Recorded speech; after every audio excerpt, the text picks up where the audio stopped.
For this week's practical application, we are to be showing our completed lower receiver as well as the components in working order. So what I have here is my AR-9 build, and let me remove the magazine. The magazine is empty.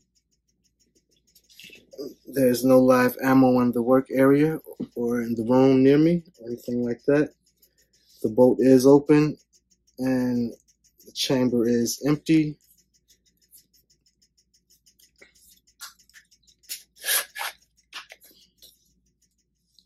And to show my lower receiver, first of all, there are some parts that are different, but from what I read, that will be accepted for this this week's application. So let me start by my brace so I can get to my takedown pins. So here's my takedown pin.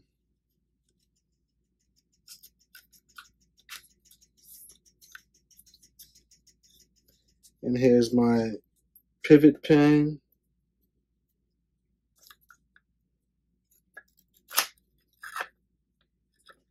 And I can move the upper from the lower.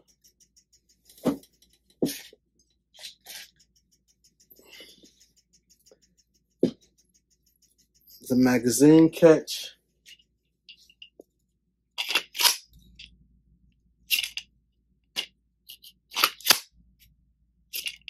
This was already installed in the AR-9 lower. The bolt catch.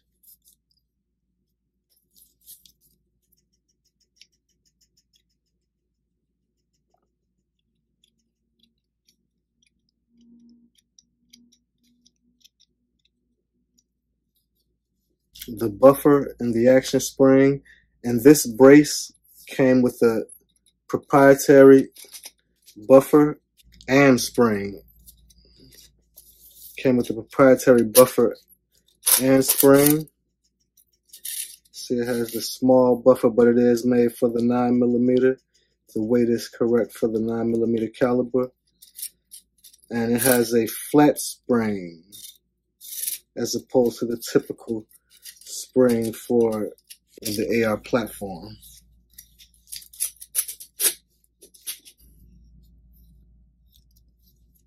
The buffer and retainer detent is there.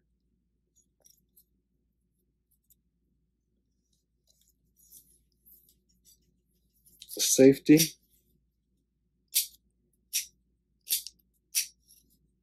The trigger. I do have a drop band trigger, but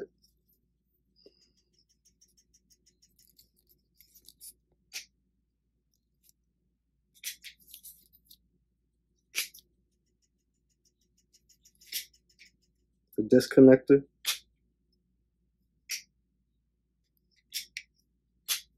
This is a drop band trigger, so it's a package. It's a package trigger. The hammer, trigger, and disconnector are all together, but they do work the correct way. The disconnector holding the hammer releases when the trigger resets, and when it's unsafe, there's no movement in the trigger. And for this, it has a proprietary castle nut. This is the castle nut.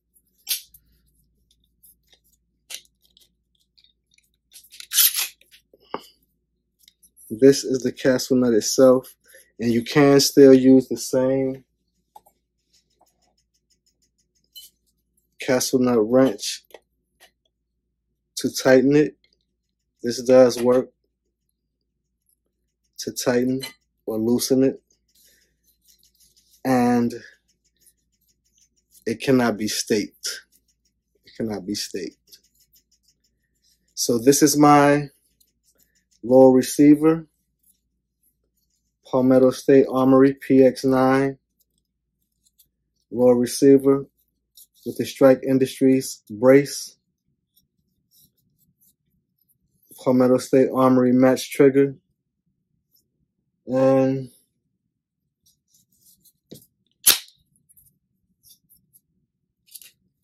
my Palmetto State Armory upper 4-inch barrel upper receiver.